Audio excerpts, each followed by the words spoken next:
Welcome back. केम series के अंदर हम नेक्स्ट में प्रारंभ कर रहे हैं एटॉमिक स्ट्रक्चर के कुछ महत्वपूर्ण प्रश्न लेकर के। इससे पहले हमने परमाणु संरचना कंप्लीट 5 पार्ट के अंदर पूरी कर रखी है और उसके अंदर हमने परमाणु संरचना से संबंधित कम्पिटिटिव एग्जाम्स के अंदर जितने प्रकार के प्रश्न और उनसे रिलेटेड थ्योरी जो पूछी जाती है वो कंप्लीट प्रक्रिया हमने बिल्कुल सरलतम तरीके से कंप्लीट कर दी है। और उसके बाद हम उसी के कुछ प्रश्न जो कि महत्वपूर्ण एग्जाम्स के अंदर पूछे गए हैं वो प्रश्न हम लेकर प्रारंभ कर रहे हैं केम सीरीज क्वेश्चन। और इसके अंदर हम आज परमाणु संरचना के कुछ प्रश्न लेकर प्रारंभ करेंगे, जिसमें से सबसे पहला प्रश्न आपके यहाँ पर दे रखा है। प्रश्न मैं पढ़ रहा हूँ। यदि एक इलेक्ट्रॉन का आवेश E, द्रव्यमान m, वेग v, नाभिकीय आवेश ZE तथा वृत्ताकार कक्ष की जो त्रिज्या है उसका मान भी यहाँ पर प्रदर्शित करके दिया गया है। त्रिज्या का मान कितना r है, तो इलेक्ट्रॉन की स्थितिज ऊर्जा, इंपॉर्टेंट ध्यान रखना, इलेक्ट्रॉन की स्थितिज ऊर्जा की बात की गई। एक बार वापस एक चीज प्रक्रिया ध्यान रखें कि किसी भी परमाणु में इलेक्ट्रॉन की जो कुल ऊर्जा है वो 2 प्रकार की ऊर्जाओं के योग के बराबर होती है, जिसमें एक तो कहलाती है स्थितिज ऊर्जा और साथ में हम ले रहे हैं गतिज ऊर्जा। इन दोनों के योग के बराबर ही कुल इलेक्ट्रॉनिक कोश या कक्षा की ऊर्जा को प्रदर्शित किया जाता है। लेकिन यहाँ पर आपको केवल किसका पूछा है, स्थितिज ऊर्जा या पोटेंशियल एनर्जी के बारे में बात कर रहे हैं। इसका फॉर्मूला हम पहले ले चुके हैं। और पोटेंशियल एनर्जी में एक चीज जरूर ध्यान रखनी है, परमाणु नाभिक से अनंत दूरी पर यदि इलेक्ट्रॉन उपस्थित है तो इसकी जो स्थितिज ऊर्जा या पोटेंशियल एनर्जी हम प्रदर्शित करते हैं उसको माना जाता है 0। लेकिन जैसे ही इलेक्ट्रॉन को हम नाभिकीय आकर्षण में लाते हैं, इलेक्ट्रॉन गतिशील अवस्था के अंदर इस नाभिक में गिरने से बचने के लिए इसके चारों ओर परिक्रमण करता है। और ऐसी स्थिति में इलेक्ट्रॉन की जो ऊर्जा है उस ऊर्जा के अंदर चूंकि ये तंत्र में भाग लेता है और तंत्र में ये ऋण आवेशित इलेक्ट्रॉन धनावेशित कणों के साथ गतिशील अवस्था में स्थानांतरित होता है और ऐसी स्थिति में इसकी पोटेंशियल एनर्जी के अंदर क्या होगी, कमी। और अगर पोटेंशियल एनर्जी 0 से कम प्रदर्शित की जाती है तो उसका चिन्ह हमेशा क्या होता है, ऋणात्मक चिन्ह के रूप में प्रदर्शित किया जाता है, नेगेटिव चार्ज के रूप में लिखा जाता है। और यहाँ पर पोटेंशियल एनर्जी को हम प्रदर्शित करेंगे नेगेटिव चार्ज में और केवल एक ऑप्शन ही यहाँ पर नेगेटिव मान के रूप में दिया गया है और ये है -ZE²/r। यहाँ पर आवेश को कहाँ तक लेके आ रहे हैं, इलेक्ट्रॉन का आवेश किस आवेश के संपर्क में लेकर आ रहे हैं, नाभिकीय आवेश के, तो इन दोनों का गुणनफल और इनके मध्य की जो जिस स्थान पर हमने लाकर इलेक्ट्रॉन रखा है वहां तक की जो दूरी है उस दूरी की व्युत्क्रम अनुपाती हम इसको प्रदर्शित करते हैं। तो ऐसी स्थिति में यहाँ पर आपका राइट आंसर हो जाएगा -ZE², अर्थात इलेक्ट्रॉन और नाभिक के आवेश का गुणनफल। और इलेक्ट्रॉन जिस स्थान पर लाकर हमने रखा है नाभिक से इसकी जो दूरी है उस दूरी की व्युत्क्रम के रूप में हम इसको प्रदर्शित करते हैं, अर्थात स्थितिज ऊर्जा -ZE²/r के रूप में प्रदर्शित की जाती है। इसके अलावा यदि अलग से प्रश्न पूछा जाए गतिज ऊर्जा या काइनेटिक एनर्जी कितनी है, तो इलेक्ट्रॉन की गतिज ऊर्जा जब इलेक्ट्रॉन नाभिक के चारों ओर निश्चित वेग v से परिक्रमण करता है उसी समय इसमें गतिज ऊर्जा उत्पन्न होगी। और यहाँ पर ज्ञात की गई गतिज ऊर्जा सामान्य रूप से हम 12mv² के द्वारा प्रदर्शित करते हैं। ये गतिज ऊर्जा का सामान्य संबंध कहलाता है। और यहाँ पर हम इस संबंध को इलेक्ट्रॉन के सापेक्ष हम प्रदर्शित करते हैं तो इसकी थोड़ी सी प्रक्रिया बदली जाती है, लेकिन यहाँ पर हम गतिज ऊर्जा को 12mv² के रूप में ही प्रदर्शित करते हैं। 12mv² और ZE²/r इन दोनों के संबंध के रूप में ही या दोनों के योग के रूप में ही कुल ऊर्जा प्रदर्शित की जाती है। तो ये पहला प्रश्न जो कि स्थितिज ऊर्जा से चिन्ह ऋणात्मक रखा जाता है, क्यों रखा जाता है, ये दोनों प्रक्रिया यहाँ पर प्रदर्शित की गई। नेक्स्ट प्रश्न की बात करते हैं। निम्नलिखित में कौन से इलेक्ट्रॉन के गुण हैं, उन गुणों को प्रदर्शित करना। पहला है इलेक्ट्रॉन कैथोड किरण का घटक है, बिल्कुल सही है। ये परमाणु के अंदर इलेक्ट्रॉन की खोज में जो विसर्जन नली प्रयोग है या discharge tube experiment William crooks के द्वारा किया गया था, वहां पर उत्पन्न होने वाली विकिरणों को कहा था कैथोड किरणें। और कैथोड किरणों का घटक वास्तव में क्या है, गतिशील इलेक्ट्रॉन उसमें होते हैं। दूसरा है इलेक्ट्रॉन ऋणावेश वाला कण है, ये भी बिल्कुल सही है। तीसरा है इलेक्ट्रॉन का द्रव्यमान प्रोटॉन के द्रव्यमान के बराबर। ये गलत है क्योंकि इलेक्ट्रॉन का द्रव्यमान प्रोटॉन से बहुत कम होता है। इलेक्ट्रॉन विद्युत क्षेत्र द्वारा विक्षेपित होता है परंतु चुंबकीय क्षेत्र द्वारा नहीं। यहाँ पर विद्युत क्षेत्र द्वारा इलेक्ट्रॉन विक्षेपित होता सही है तथा इलेक्ट्रॉन चुंबकीय क्षेत्र द्वारा भी विक्षेपित होता है, तो दोनों से विक्षेपित होगा, लेकिन उसके आधार पर अगर देखा जाए तो यहाँ पर सेकंड ऑप्शन क्या होगा, गलत। तो ध्यान रखना है इलेक्ट्रॉन या कैथोड किरणें विद्युत और चुंबकीय क्षेत्र दोनों के द्वारा विक्षेपित होती है। ऐसी स्थिति में ये तीसरा ऑप्शन इलेक्ट्रॉन के संदर्भ में क्या होगा, गलत। तो यहाँ पर हमारे पास में 2 गुण इलेक्ट्रॉन के आ रहे हैं जो सही है। तो नीचे दिए गए कूट का प्रयोग करके सही उत्तर निकालें। तो इसमें अ और ब सही है, तो उसमें अपना आंसर हो जाएगा अ और ब, पहला ऑप्शन इसका राइट होगा। ऐसे ही अगले प्रश्न में निम्न में से अधिकतम द्रव्यमान किसका है। तो यहाँ पर आप देखें इलेक्ट्रॉन दे रखा है, प्रोटॉन धनावेशित कण नाभिक में उपस्थित रहते हैं, न्यूट्रॉन उदासीन कण नाभिक में उपस्थित रहते हैं, और फिर दे रखा है हाइड्रोजन न्यूक्लियस अर्थात ये भी प्रोटॉन है। तो इन तीनों के अंदर एक चीज आपको ध्यान रखनी है कि न्यूट्रॉन के नाभिकीय विघटन के अंदर न्यूट्रॉन में से एक इलेक्ट्रॉन निकलने के बाद यह प्रोटॉन में परिवर्तित होता है। ऐसी स्थिति में न्यूट्रॉन में इलेक्ट्रॉन शामिल है, इसीलिए न्यूट्रॉन का द्रव्यमान प्रोटॉन से अधिक होगा। और ऐसी स्थिति में यहाँ पर सर्वाधिक द्रव्यमान वाला कण कौन सा हो जाएगा, न्यूट्रॉन। इलेक्ट्रॉन अति अल्प द्रव्यमान युक्त है, प्रोटॉन उससे ज़्यादा। हाइड्रोजन न्यूक्लियस वो भी प्रोटॉन है, तो ये दोनों द्रव्यमान बराबर होंगे, लेकिन न्यूट्रॉन का द्रव्यमान प्रोटॉन के द्रव्यमान से सूक्ष्मतः अधिक होता है इलेक्ट्रॉन उपस्थित होने के कारण। इसी तरीके से नेक्स्ट प्रश्न की बात करते हैं। हाइड्रोजन व हीलियम प्लस की आयनन ऊर्जाओं का अनुपात। यहाँ पर आपको पूछा है आयनन ऊर्जा या आयोनाइजेशन एनर्जी होती क्या है, पहले ये प्रक्रिया आप ध्यान रखें। आयनन ऊर्जा या आयनाइजेशन एनर्जी किसको कहते हैं कि किसी भी गैसीय विलगित परमाणु, गैसीय अवस्था में परमाणु होना चाहिए, विलगित का मतलब स्वतंत्र होना चाहिए, उस गैसीय विलगित या स्वतंत्र परमाणु में सबसे बाहर वाले कोष में जो बिल्कुल ढीला बंधा हुआ इलेक्ट्रॉन है, इस इलेक्ट्रॉन को निकालने के लिए जितनी ऊर्जा दी जाएगी यही एनर्जी वास्तव में आयनन ऊर्जा या आयनन विभव कहलाती है। तो इस इलेक्ट्रॉन को गैस अवस्था में अकेले परमाणु के सबसे बाह्यतम कोष में सबसे ढीले बंधे इलेक्ट्रॉन को, अर्थात जिस पर नाभिक के आकर्षण सबसे कम हो, उस इलेक्ट्रॉन को निकालने के लिए दी गई ऊर्जा आयनन विभव अर्थात न्यूनतम ऊर्जा आयनन विभव या आयनन ऊर्जा कहलाती है। तो यहाँ पर आयनन ऊर्जा की बात कर रहे हैं, और यहाँ पर आयनन ऊर्जा हाइड्रोजन और हीलियम 3+ या बेरिलियम 3+ की बात कर। तो यहाँ आपको ध्यान रखना है हाइड्रोजन और दूसरा है बेरिलियम 3+। लिखने का सही तरीका Be और 3+ लिखा जाता है, संख्या पहले और चिन्ह बाद में। तो यहाँ पर दोनों ही एकल इलेक्ट्रॉनिक तंत्र है, एकल इलेक्ट्रॉनिक परमाणु आयन है। ऐसी स्थिति में इस पर बोर परमाणु मॉडल अप्लाई किया जा सकता है और उनकी ऊर्जा ज्ञात की जा सकती है। अब इसमें पूछा आयनन ऊर्जा है, लेकिन चूंकि दोनों में एक इलेक्ट्रॉन है, इसमें भी एक इलेक्ट्रॉन है, इसमें भी एक इलेक्ट्रॉन है, ऐसी स्थिति में इसके नाभिक के पहले कोष में ही वो इलेक्ट्रॉन रहेगा परिक्रमण करते हुए, और यहाँ पर भी इसके नाभिक के चारों ओर पहले कोष में ही इलेक्ट्रॉन उपस्थित रहेगा, अर्थात n का मान यहाँ पर 1 होगा, यहाँ पर भी n का मान क्या है, 1। पहले कोष में इलेक्ट्रॉन है। अब हम इसकी आयनन ऊर्जा कैसे प्रदर्शित करेंगे, किसी भी परमाणु के जिस कोष में सबसे ढीला बंधा हुआ इलेक्ट्रॉन, चूंकि अकेला इलेक्ट्रॉन है तो वही सबसे ढीला बंधा होगा और वही अकेला इलेक्ट्रॉन हमें निकालना है।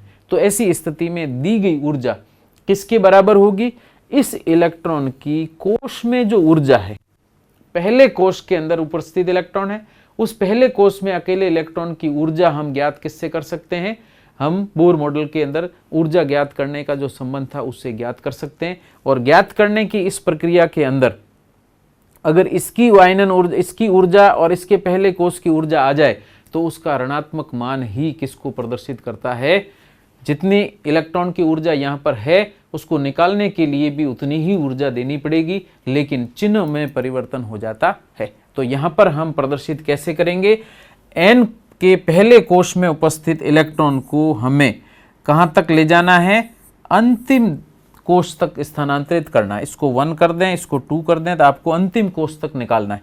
अर्थात पहले कोष की ऊर्जा यदि E1 है और अंतिम कोष की ऊर्जा E2 है, चूंकि अंतिम कोष की ऊर्जा वास्तव में कितनी होगी 0, इसका मतलब आयनन ऊर्जा हम प्रदर्शित करते हैं आयनन ऊर्जा। तो आयनन ऊर्जा हो जाएगा E2 माइनस E1। हम पहले कोष में उपस्थित इलेक्ट्रॉन को निकाल रहे हैं, कहां तक ले जा रहे हैं E2 अर्थात अनंत कोष तक लेके जा रहे हैं। तो आप इसको E2 करो या अनंत कर दो। चूंकि अनंत का मान 0 होता है तो आयनन ऊर्जा क्या हो जाएगा E1 के ऋणात्मक मान को प्रदर्शित करेगा। और चूंकि E1 का मान अगर मैं यहाँ पर रखता हूं तो कितना होता है, माइनस तो चिन्ह हो गया इसका। इसके अलावा E1 का मान भी आता है -13.6 इंटू ऊपर हो जाएगा Z² और नीचे हो जाएगा N²। और इसी सूत्र के रूप में हम यहाँ पर आयनन ऊर्जा प्रदर्शित करेंगे। और चूंकि दोनों ही प्रक्रियाओं में ऋणात्मक चिन्ह से गुणा हो रहा है तो परिणामी मान क्या होगा 0 या प्लस में हो जाएगा। और प्लस में मान आएगा हाइड्रोजन के लिए भी, जिसमें Z और N आपको मान रखना है, और बेरिलियम 3+ के लिए भी माइनस की 13.6 की जगह प्लस में 13.6 होगा। Z और N के मान रख के हम इनकी आयनन ऊर्जाओं का अनुपात ज्ञात कर सकते हैं। तो ये आयनन ऊर्जा का हमारे पास में सूत्र आ जाएगा, और आयनन ऊर्जा का सूत्र कितना होगा, ये हो जाएगा प्लस में 13.6 इंटू Z² अपॉन N², मात्रक होगा इलेक्ट्रॉन वोल्ट प्रति परमाणु, ये इसके मात्रक के रूप में।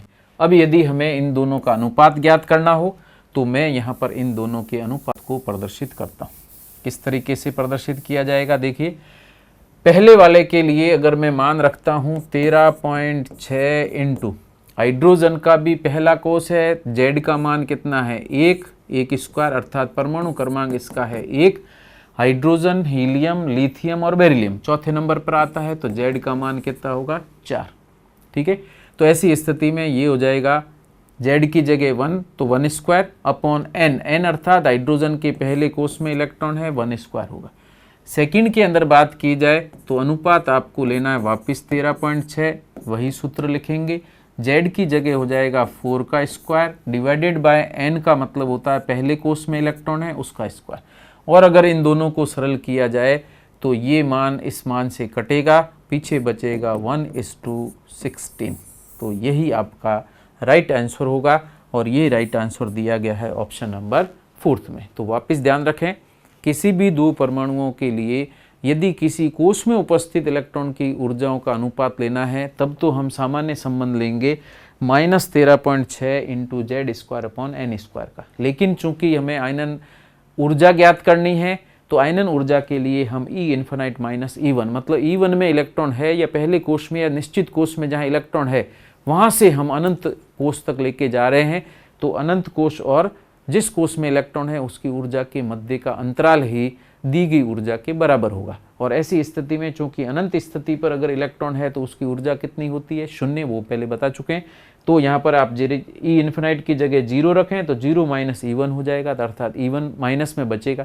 यहाँ पर E1 का मान होता है -13.6 इंटू Z² अपॉन N², और चूंकि दो ऋणात्मक चिन्ह है कट जाएंगे तो यहाँ पर सिर्फ इतना सा अंतर है, पहले कोष की जो ऊर्जा है वही ऊर्जा धनात्मक रूप में प्रदर्शित की जाए तो आयनन ऊर्जा के आयनन विभव है, और ऋणात्मक रूप में प्रदर्शित की जाए तो पहले कोष की ऊर्जा को प्रदर्शित करती है। बोर मॉडल के अंदर यही प्रक्रिया हमने ली है। तो यहाँ पर आप जो अंतर निकालेंगे वो 1:16 आएगा, लेकिन यहाँ पर ये आयनन ऊर्जा या आयनन विभव के रूप में प्रदर्शित किया जाएगा, आयनाइजेशन पोटेंशियल को दर्शाता है। नेक्स्ट प्रश्न है, P कक्षक में अधिकतम इलेक्ट्रॉन भरे जा सकते हैं। तो यहाँ पर आप ध्यान रखें, कक्षक की बात की जा रही है, और कक्षक में अधिकतम इलेक्ट्रॉन की संख्या कितनी होती है, 2 इलेक्ट्रॉन ही भरे जा सकते हैं। तो 3 चीजें ध्यान रखना, एक आता है कक्षक, एक आता है उपकोष, और एक आता है कोष। ठीक है, अगर कक्षक की बात की जाए तो कोई भी कक्षक हो उसमें हमेशा कितने इलेक्ट्रॉन होंगे, 2 इलेक्ट्रॉन। उपकोष के अंदर यदि मैं कहता हूं P का उपकोष, ये कक्षक चाहे P का हो, D का हो, S का हो, किसी का भी स्मॉल लेटर में लिखेंगे। तो P उपकोष की बात की जाए तो P उपकोष के अंदर अधिकतम इलेक्ट्रॉन हम निकालेंगे, वो आते हैं 6 इलेक्ट्रॉन। सूत्र होता है 2 इंटू 2l+1। तो इसका सूत्र है 2 इंटू 2l+1 से, और जहाँ पर P उपकोष के लिए L का मान कितना होता है 1, मान रख दें और आंसर आ जाएगा। तो ऐसी स्थिति में उपकोष कहा जाए तो P उपकोष में इलेक्ट्रॉन होंगे 6, जबकि यदि कहा जाए P कोष, ये कैपिटल लेटर के अंदर लिखा जाता है, ये ध्यान रखना।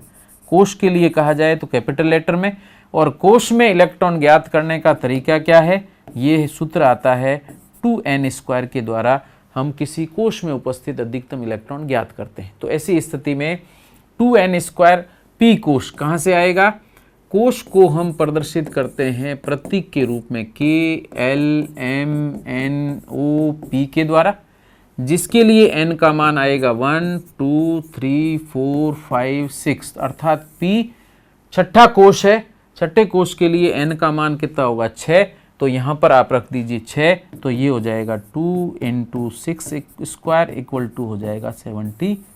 तो आपके पास में 3 उत्तर आते हैं थोड़ी सी प्रक्रिया बदलने से।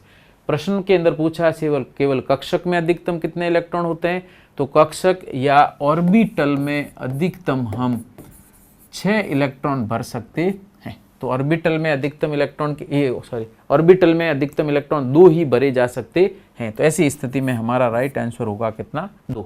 लेकिन अगर कहा जाता P उपकोष में अधिकतम इलेक्ट्रॉन, तो P उपकोष में 6 इलेक्ट्रॉन, सूत्र है 2 इंटू 2l+1 से ज्ञात करेंगे। और यदि कहते P कोष में, तो बहुत इंपॉर्टेंट है, ध्यान रखना, P कोष कहा जाए तो हम इस तरीके से उसके n के मान प्रदर्शित करेंगे। कोष को हम KLMNOPQR के रूप में दर्शाते हैं। तो P कोष छठा कोष है, n का मान 6 मान रखें, 72 इलेक्ट्रॉन हो जाएंगे। तो P कोष में 72 इलेक्ट्रॉन, P उपकोष के अंदर 6 इलेक्ट्रॉन और P कक्षक के अंदर 2 इलेक्ट्रॉन भरे जा सकते हैं, अर्थात आपका यहाँ राइट आंसर होगा 2। लेकिन ये 7 की सूचनाएं भी आपको ध्यान में रखनी। नेक्स्ट हम बात करते हैं इलेक्ट्रॉन अब्र या कक्षक की आकृति किससे निर्धारित होती है। इलेक्ट्रॉन अब्र या कक्षक की आकृति, तो इलेक्ट्रॉन अब्र कह दीजिए, इलेक्ट्रॉन घनत्व कह दीजिए, या कक्षक की आकृति का निर्धारण यहाँ पर 4 क्वांटम संख्या आती है, जिसके संदर्भ से 1 के द्वारा हम कक्षक की आकृति को प्रदर्शित करते हैं। तो कौन कौन सी है 4 क्वांटम संख्या, N L M S दे रखी है। पहली क्वांटम संख्या को कहते हैं मुख्य क्वांटम संख्या, और मुख्य क्वांटम संख्या प्रदर्शित करती है परमाणु के आकार को, और दूसरा प्रदर्शित करती है कोश की ऊर्जा को। तो 2 चीज़ें दर्शाएगी मुख्य क्वांटम संख्या, परमाणु आकार अर्थात R ज्ञात कर सकते हैं, और कोश की ऊर्जा E ज्ञात की जा सकती है यदि N दिया गया है तो आकार ज्ञात करना हो या कोश की ऊर्जा ज्ञात करनी हो तब तो मुख्य क्वांटम संख्या। दूसरी है कि स्मॉल लेटर से दिगंशी क्वांटम संख्या, और दिगंशी क्वांटम संख्या वास्तव में किसको प्रदर्शित करती है, ये उपकोष की आकृति को दर्शाती है। तो ये उपकोष की आकृति को प्रदर्शित करती है, जबकि इसके द्वारा ही प्रदर्शित होता है। तो S उपकोष गोलाकार है, P उपकोष डंबलाकार है, D उपकोष द्विडंबलाकार है, या F उपकोष विकृत प्रकृति का होता है। तो ये आकृति का निर्धारण कहाँ से होता है, L या दिगंशी क्वांटम संख्या से, और ये श्रोडिंजर तरंग समीकरण के हल के द्वारा हम तंत्र के अंदर इलेक्ट्रॉन के पाए जाने की संभावना के अनुसार ज्ञात करते हैं। इसके अलावा आता है M चुंबकीय क्वांटम संख्या है, और चुंबकीय क्वांटम संख्या में के द्वारा हम अभिविन्यास ज्ञात करते हैं। किसके, इलेक्ट्रॉन के अभिविन्यास ज्ञात करने हो, या इलेक्ट्रॉन अब्र का अभिविन्यास ज्ञात करना हो, ओरिएंटेशंस ज्ञात करने हो, तो हम चुंबकीय क्वांटम संख्या का उपयोग करते हैं। और चुंबकीय क्वांटम संख्या के कुल मान उस उपकोष के अंदर अधिकतम कक्षकों की संख्या को प्रदर्शित करते हैं। तो M से कक्षकों की संख्या ज्ञात होती है, दूसरा अभिविन्यास ज्ञात होते हैं। तो कक्षकों की कुल संख्या तथा अभिविन्यास का निर्धारण चुंबकीय क्वांटम संख्या से होता है। और कक्षकों की कुल संख्या M का यदि टोटल मान ज्ञात किया जाए तो ये 2l+1 के बराबर होता है, और L का मान 0 1 2 3 4 के रूप में, और यहाँ पर आप उपकोष के रूप में S P D F G दर्शा सकते हैं। तो यहाँ उपकोष में अधिकतम कितने कक्षक होंगे उसका निर्धारण M से किया जाता है, क्योंकि M का मान L के मान पर निर्भर करता है। तो ऐसी स्थिति में S का मान ज्ञात करें तो S उपकोष के अंदर कक्षक कितने होंगे, L का मान 0 रखो, कक्षक आ जाएगा 1। P के अंदर L का मान रखो 1, कक्षक आ जाएंगे कितने, 3। अर्थात चुंबकीय क्वांटम संख्याओं के मान 3 होंगे, +1, -1 और 0। लेकिन गिनती हम ज्ञात करें तो इसी से ज्ञात की जाती है। तो कक्षकों की संख्या किसमें, उपकोष में कक्षकों की संख्या और इलेक्ट्रॉन के अभिविन्यास का निर्धारण करना हो तो चुंबकीय क्वांटम संख्या। चक्रण क्वांटम संख्या लास्ट में स्मॉल लेटर L से S से दी गई है।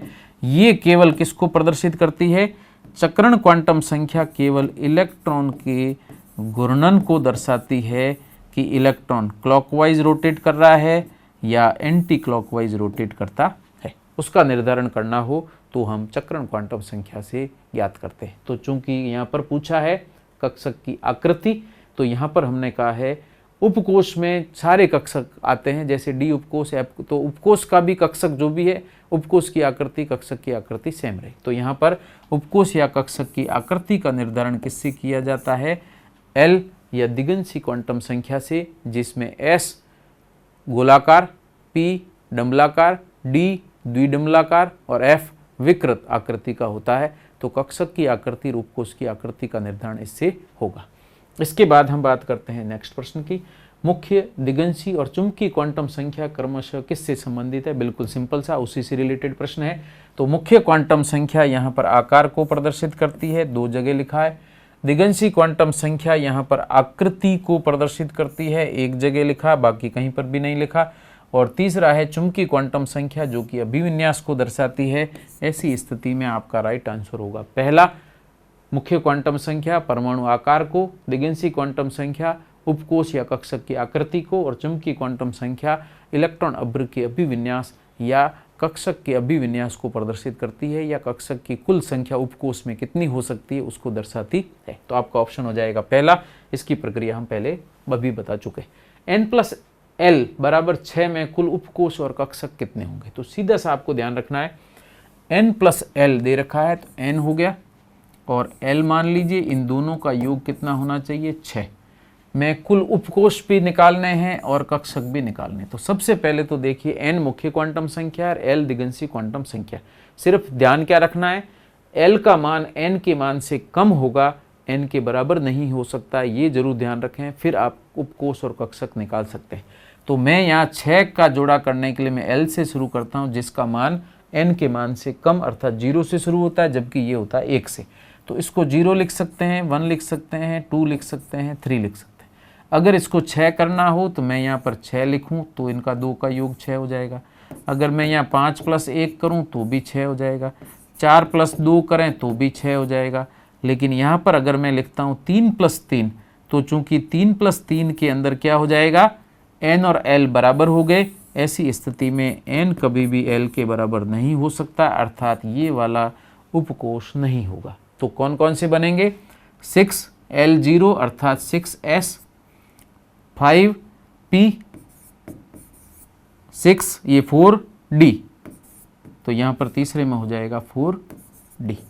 तो यहाँ पर हमारे पास में उपकोष कितने आ गए हैं, उपकोषों की संख्या आ गई है 3। एक तो s उपकोष 6ठे कोष का, p उपकोष 5वें कोष का, d उपकोष 4थे कोष का, और यहाँ पर कोष कितने हो गए, 3 कोष हो गए। कक्षक निकालने हैं।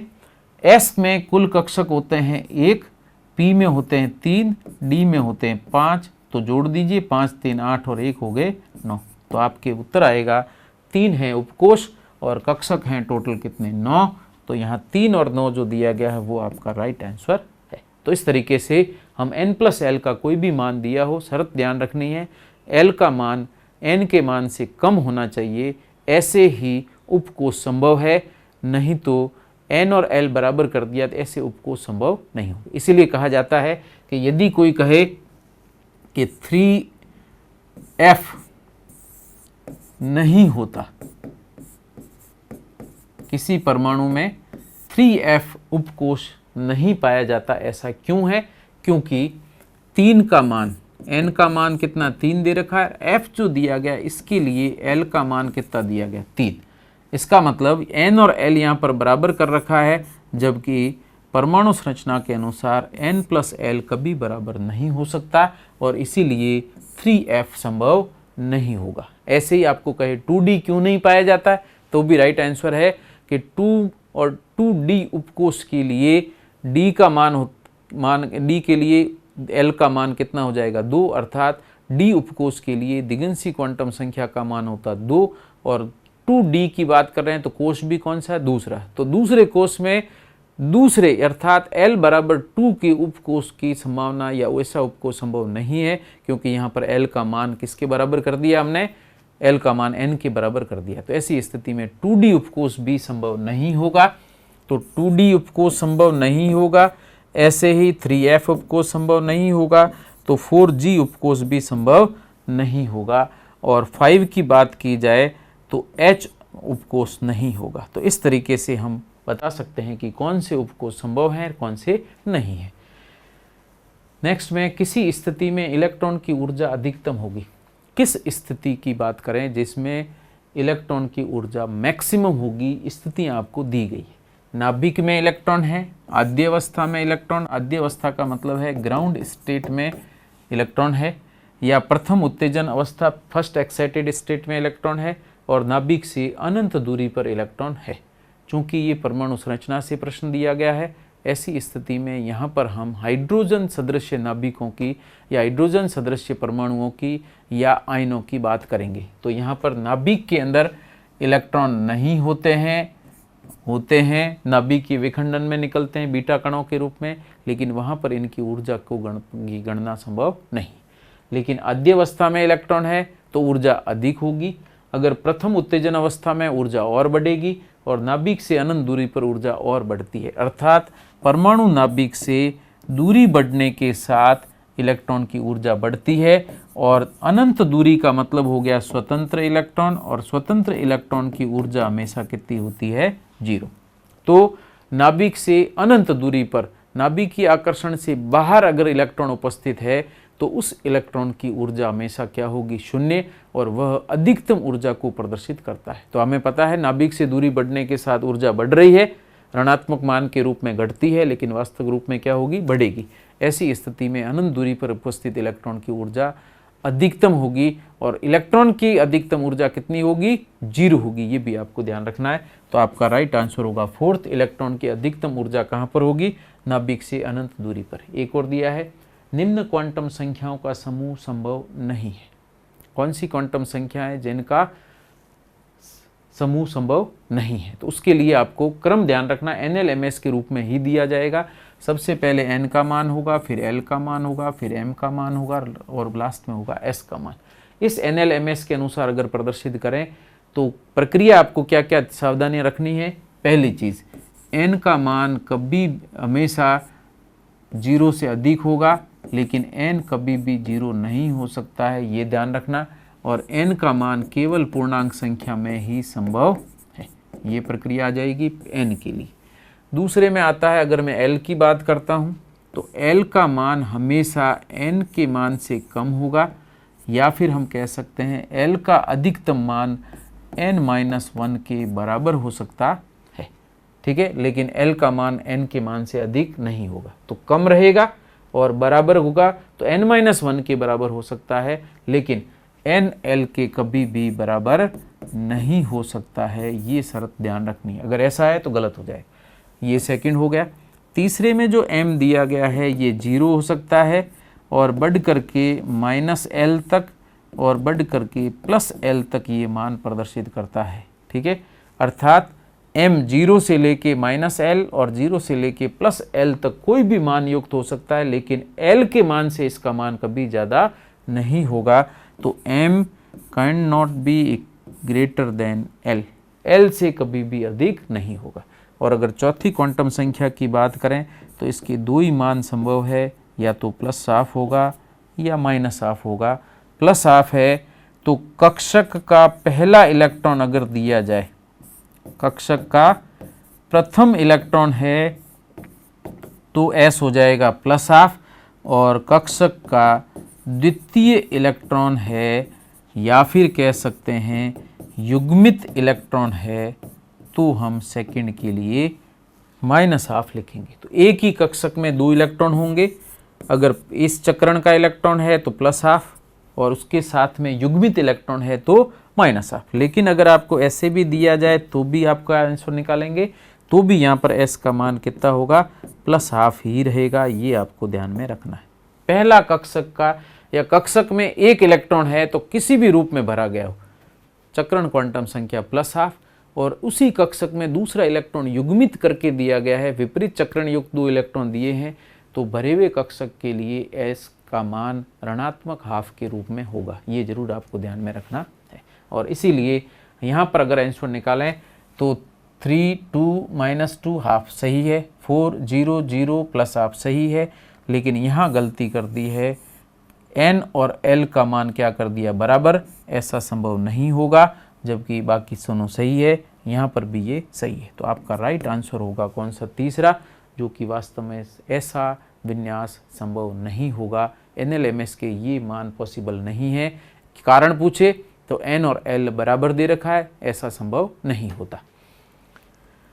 नेक्स्ट प्रश्न के रूप में, बोर का परमाणु प्रतिरूप व्याख्या कर सकता है। बोहर का परमाणु प्रतिरूप व्याख्या कर सकता है किसकी? देखिए पहला ऑप्शन है केवल हाइड्रोजन परमाणु के स्पेक्ट्रम की, हाइड्रोजन परमाणु के स्पेक्ट्रम की, हाइड्रोजन अणु के स्पेक्ट्रम की, केवल एक इलेक्ट्रॉन युक्त परमाणु या आयन के स्पेक्ट्रम की, और चौथा है सूर्य स्पेक्ट्रम की। तो बिल्कुल सिंपल सा है, बोर का परमाणु प्रतिरूप व्याख्या कर सकता है, केवल हाइड्रोजन लिखा है, इसलिए ये ऑप्शन गलत होगा, क्योंकि बोर का परमाणु model hydrogen, helium plus, lithium 2+ और बेरिलियम 3+, इन सभी जिनके अंदर एक इलेक्ट्रॉन युक्त परमाणु है या आयन है, इनकी व्याख्या बोर मॉडल कर सकता है। इसका मतलब केवल हाइड्रोजन पर लागू किया जाता है, ये गलत है। तो अर्थात पहला ऑप्शन गलत हो जाएगा। हाइड्रोजन अणु दे रखा है, तो ये बोर का परमाणु मॉडल सिर्फ परमाणुओं के लिए है, अणुओं के लिए नहीं है, सेकंड गलत हो जाएगा। तीसरे में केवल एक इलेक्ट्रॉन युक्त परमाणु हो या आयन हो, ऊपर परमाणु और आयन भी दे रखे हैं, लेकिन शर्त है एक इलेक्ट्रॉन होगा, तो हम इसकी व्याख्या यहाँ पर कर सकते हैं। तो ऐसी स्थिति में आपका तीसरा ऑप्शन सही है। और सूर्य स्पेक्ट्रम बहुत बड़ा विशाल स्पेक्ट्रम है, उसकी व्याख्या इससे संभव नहीं है, तो केवल आपका राइट आंसर होगा थर्ड, अर्थात एकल इलेक्ट्रॉन युक्त परमाणु या आयन युक्त तंत्र या है, तो उसी की हम व्याख्या बोर मॉडल के द्वारा कर सकते हैं। अगला प्रश्न है, एक कक्षक में अधिकतम इलेक्ट्रॉन संभव है। अगर कक्षक एक दिया गया है तो अधिकतम कितने इलेक्ट्रॉन संभव है इसमें? तो वापस पहले वाली प्रक्रिया, कक्षक दिया गया है तो कक्षक में अधिकतम इलेक्ट्रॉन कितने होंगे? 2, तो आपका राइट आंसर होगा दूसरा। ऐसे ही उपकोष में अधिकतम इलेक्ट्रॉन की संख्या ज्ञात करने का सूत्र क्या है? पहले तो ये ध्यान रखना, इलेक्ट्रॉन की संख्या पूछा है, तो हमें पता है कि 2 × 2l+1 की सहायता से हम किसी उपकोष में अधिकतम इलेक्ट्रॉन की संख्या ज्ञात करते हैं, जहां पर l का मान 0 1 2 3 4 आदि हो सकता है, जो कि s p d f g आदि उपकोषों को प्रदर्शित करेगा। इसमें अगर l का मान रख दिया जाए कौन से उपकोष के लिए है, तो हम इलेक्ट्रॉन की संख्या इस सूत्र से ज्ञात कर सकते हैं, और ऐसी स्थिति में आपका राइट आंसर होगा ये। तो उपकोष में अधिकतम इलेक्ट्रॉन की संख्या ज्ञात करते हैं 2 × 2l+1 से, जहां पर दिया गया l क्या दर्शाता है? दिगंशी क्वांटम संख्या को प्रदर्शित करता है, क्वांटम संख्या को दर्शाता है। बस ये आपको ध्यान रखना है। और यहाँ पर 2 × 2l+1 तो कुल उपकोष के इलेक्ट्रॉन को दर्शाएंगे, जबकि यदि 2l+1 लिया जाए तो ये चुंबकीय क्वांटम संख्याओं के मान को दर्शाता है। तो ध्यान रखना, m बराबर होगा 2l+1, और अगर मैं l के रूप में इसको प्रदर्शित करूं तो m-1 / 2l को दर्शाता है, ये भी हम ज्ञात कर सकते हैं। नेक्स्ट है बेरिलियम के अंतिम इलेक्ट्रॉन की क्वांटम संख्याओं का समूह। तो सबसे पहले बेरिलियम का परमाणु क्रमांक आपको ध्यान रखना है, होता है 4। तो 4 का विन्यास लिखें तो 1s2 2s2, यहाँ पर आपको अंतिम इलेक्ट्रॉन 2s2 में भरा जाएगा, अर्थात इस रूप में होगा। इसकी चारों क्वांटम संख्या आपको प्रदर्शित करनी। लास्ट वाला जो युग्मित इलेक्ट्रॉन है इसकी आपको क्वांटम संख्या दर्शानी। तो उसके लिए हम प्रदर्शित क्या करेंगे, पहले तो 2s अर्थात दूसरा कोष दे रखा है तो n का मान होगा 2। फिर s उपकोष दे रखा है, s उपकोष के लिए l होता है 0। तीसरा आता है m l पर निर्भर करता है, और ऐसी स्थिति में अगर l का मान 0 है तो m का सिर्फ एक मान ही संभव है और वो होगा केवल 0। और फिर बात करें अंतिम युग्मित इलेक्ट्रॉन दिया गया है, और युग्मित इलेक्ट्रॉन की बात करें तो s का मान कितना हो जाएगा, -1/2। तो वही आपका लास्ट क्वांटम संख्या का मान होगा। तो आंसर आएगा 200 -1/2। तो आंसर देख सकते हैं 200 -1/2 आ रहा है चौथे ऑप्शन में। और क्रम आपको ध्यान रखना, ये NLMS के रूप में ही लिखा जाता है, ये मान इसी रूप में ऑप्शन में आते हैं, लेकिन क्रम आपको यही ध्यान में रखना, n का मान पहले होगा, फिर l होगा, फिर m होगा और फिर s, इसी क्रम में दिए जाते हैं। एक इलेक्ट्रॉन जैसे छोटे कण की स्थिति एवं वेग का एक ही समय में यथार्थता से निर्धारण नहीं किया जा सकता, ये कथन किसने दिया।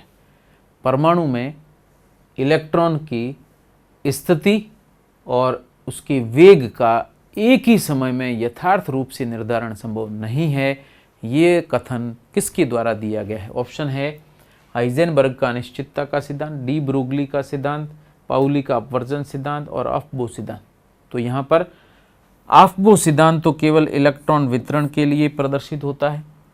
पाउली का अपवर्जन नियम एक ही कक्षक में इलेक्ट्रॉन भरने के लिए, ठीक है, कक्षक में इलेक्ट्रॉन का युग्मन करना हो वहाँ पर ये नियम लागू होगा, बाकी कहीं लागू नहीं होता। इसी तरीके से डी ब्रोगली का सिद्धांत जो दिया गया ये केवल द्वितीय प्रकृति को दर्शाता है।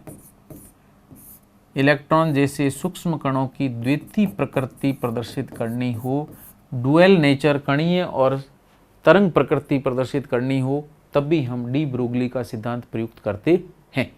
इसके अलावा लास्ट बचा हाइजेनबर्ग का अनिश्चितता सिद्धांत, अर्थात इलेक्ट्रॉन की किसी परमाणु में स्थिति और उसका वेग एक साथ ज्ञात करना संभव नहीं है, ये कथन हाइजेनबर्ग की अनिश्चितता के सिद्धांत को प्रदर्शित करता है। ठीक है, क्योंकि अगर हम किसी भी परमाणु के अंदर, जो कि बहुत सूक्ष्म कण है, उसके परमाणु के चारों ओर चक्कर लगाते हुए इलेक्ट्रॉन की अगर मुझे स्थिति पता करनी हो तो प्रत्यक्ष रूप से देखना संभव नहीं है, क्योंकि आकार बहुत छोटा है। ऐसी स्थिति में उसके अंदर इलेक्ट्रॉन की स्थिति बताने के लिए हम यहाँ से उच्च ऊर्जा युक्त विकिरण उस परमाणु पर आपतित करेंगे। परमाणु के इलेक्ट्रॉन से टकराकर ये विकिरण जब बाहर आएगी तब भी हमें पता चलता है कि यह स्कैटर्ड रेडिएशन उस इलेक्ट्रॉन की स्थिति और वेग को प्रदर्शित करती है। लेकिन चूंकि उच्च ऊर्जा युक्त विकिरण जब भेजी जाती है तो इलेक्ट्रॉन से टकराने के बाद इलेक्ट्रॉन की स्थिति को ये बदल देती है, और इसीलिए इलेक्ट्रॉन अपने स्थान में परिवर्तन करने के कारण एक साथ स्थिति और वेग का निर्धारण ज्ञात करना संभव नहीं होता है। अगर मैं स्थिति सही ज्ञात कर लूँगा तो वेग गलत हो जाएगा, इलेक्ट्रॉन का वेग ज्ञात करेंगे सही तो स्थिति गलत हो जाएगी। इसका मतलब एक साथ दोनों का निर्धारण संभव नहीं है। इसी को हाइजेनबर्ग का अनसर्टेनिटी प्रिंसिपल या अनिश्चितता सिद्धांत कहा जाता है। और इसका संबंध आपको ध्यान रखना है, स्थिति में अनिश्चितता, संवेग में अनिश्चितता, तो इन दोनों का गुणनफल ग्रेटर और इक्वल टू h/4π के बराबर होता है। इसी को हाइजेनबर्ग की अनिश्चितता का सिद्धांत कहते हैं। नेक्स्ट प्रश्न आता है hydrogen helium plus lithium 2+, hydrogen helium plus lithium 2+ की क्रमशः द्वितीय, तृतीय व चतुर्थ कोश की त्रिज्याओं का आपको अनुपात ज्ञात करना है। तो क्या तरीका रहेगा, देखिए सबसे पहले तो आप इनको लिख दें क्रम से, फिर इनके लिए Z के मान लिखें। Z का मान हो जाएगा 1, 2, 3, हाइड्रोजन हीलियम लिथियम बेरिलियम, 4 कणी आएंगे, उसमें क्रम ये रहेगा। N का मान पूछे तो हाइड्रोजन के लिए क्रमशः पूछा है तो दूसरा कोष, फिर तीसरा कोष और चौथा कोष, तो N का मान 4 हो जाए। त्रिज्याओं का अनुपात, तो त्रिज्या का सूत्र होता है R∝N²/Z। तो मैं यहाँ पर मान रखता हूँ, देखिए N² तो हो जाएगा 4/1, यहाँ पर N² 9/2, यहाँ पर N 4 है 4 का स्क्वायर हो गया 16/3।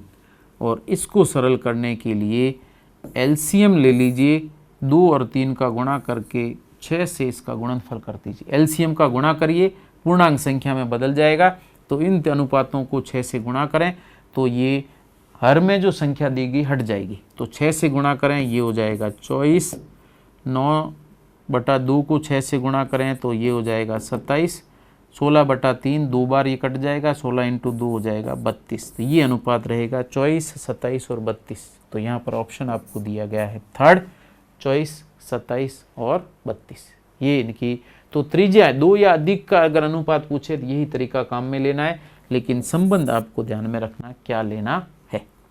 नेक्स्ट प्रश्न की बात करें, कौन से उपकोष की आकृति डंबलाकार होती है?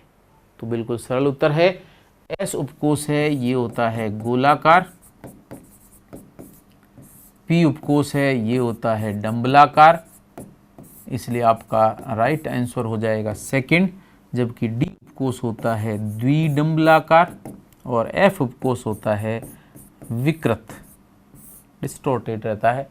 गोलाकार गोले के रूप में प्रदर्शित करेंगे इस, और डंबलाकार डंबल के रूप में, द्विडंबलाकार 2 डंबल बना दीजिए, 1 डंबल, ये हो गया दूसरा डंबल। और विकृत है, सामान्य आकृति नहीं होती है। ऐसे ही एक मूल इलेक्ट्रॉन पर कितना आवेश होता है? बहुत सरल प्रक्रिया है। सबसे पहले एक मूल पूछा है, तो एक मूल का मतलब होता है 6.02 × 10⁻23। फिर पूछा है इलेक्ट्रॉन पर आवेश, तो एक इलेक्ट्रॉन पर आवेश जो होगा उसको एक मोल से गुणा करें तो एक मोल तो ये आ गया। एक इलेक्ट्रॉन पर आवेश होता है 1.6 × 10⁻19 कूलम।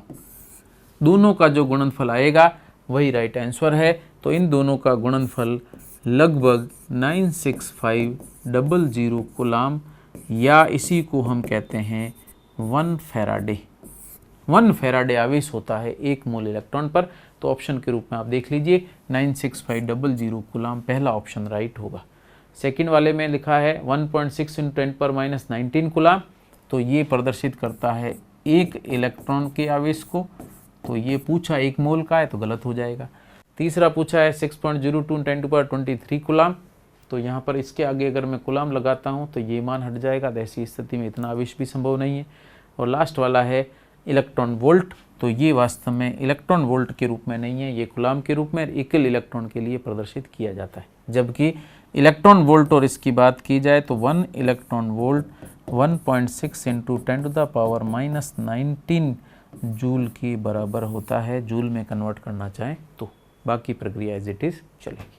तो आपका राइट आंसर होगा एक मोल इलेक्ट्रॉन पर आवेश 96500 कूलम, या फिर इसको कहेंगे 1 फैराडे आवेश होता है। नेक्स्ट है हाइड्रोजन परमाणु के चौथे कोष में इलेक्ट्रॉन की ऊर्जा ज्ञात करिए। तो आपको सबसे पहले तो ऊर्जा का सूत्र लिखना है। चौथे कोष के लिए ले रहे हैं तो सूत्र है वैसे -13.6 इंटू ऊपर हो जाएगा Z² अपॉन होगा N², मात्रक होगा इलेक्ट्रॉन वोल्ट, एटम इनवर्स या प्रति एटम।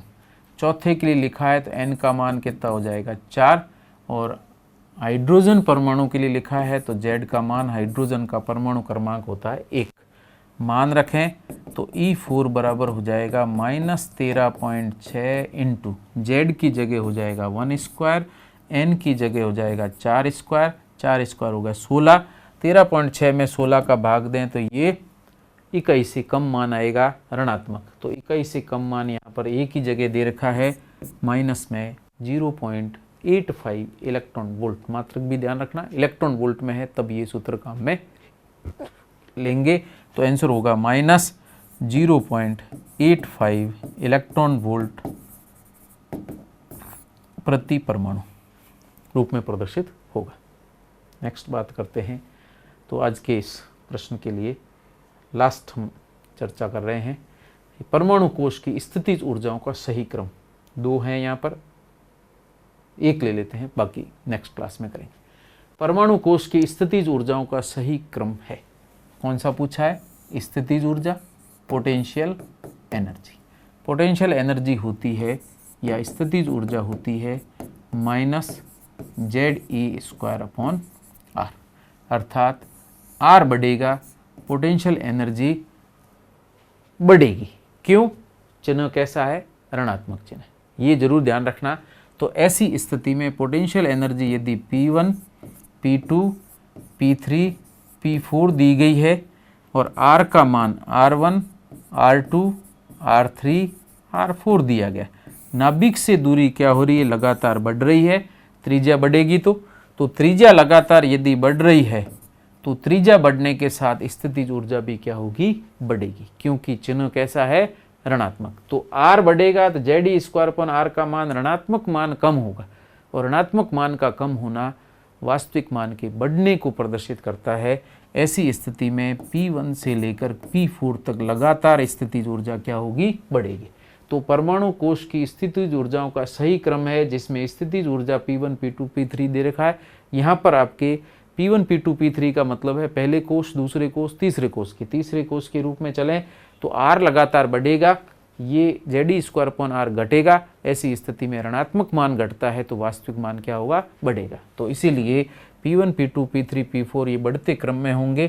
तो यहाँ पर आप देख सकते हैं सेकेंड ऑप्शन है P1, P2, P3 बढ़ते क्रम में है। P3 का मान सबसे अधिक होगा, P4 है तो और अधिक होगा, इसी तरीके से बढ़ता जाएगा। और अगर आपको कोई अनंत दूरी पर यदि इलेक्ट्रॉन विस्थापित कर दिया जाए नाभिक से तो उसकी स्थितिज ऊर्जा कितनी होगी? तो आपको लिखना है 0 होती है। ठीक है, ध्यान रखना 0 होगी अनंत दूरी पर। तो इस तरीके से यहाँ पर कुछ विभिन्न कॉम्पिटिटिव एग्जाम्स के अंदर पूछे गए प्रश्न और उनमें परमाणु संरचना से रिलेटेड जो प्रश्न हैं बनते हैं, उन सभी की व्याख्या चर्चा हमने की। इस तरह की आपके टोटल 3 क्लासेज में प्रदर्शित करूँगा, जिसमें महत्वपूर्ण प्रश्न और उनके साथ में जुड़ी हुई अतिरिक्त सूचनाओं के साथ में प्रश्न को हल करके बताऊंगा। एग्जाम में आपको इतना टाइम नहीं लगाना, लेकिन मैं यहाँ समझाने के लिए अतिरिक्त चीज़ें इसलिए बता रहा हूँ, इससे मिलता जुलता भी अगर प्रश्न कोई बनाया जाए तो हम उसका राइट आंसर निकाल सकते हैं, और उसके साथ की थ्योरी क्या है वो भी मैं इसके साथ में प्रदर्शित करता हूँ। तो इसके बाद में 2 और क्लासेज होंगी जिसके अंदर परमाणु संरचना और के सवाल और प्रदर्शित किए जाएंगे। Thank you so much.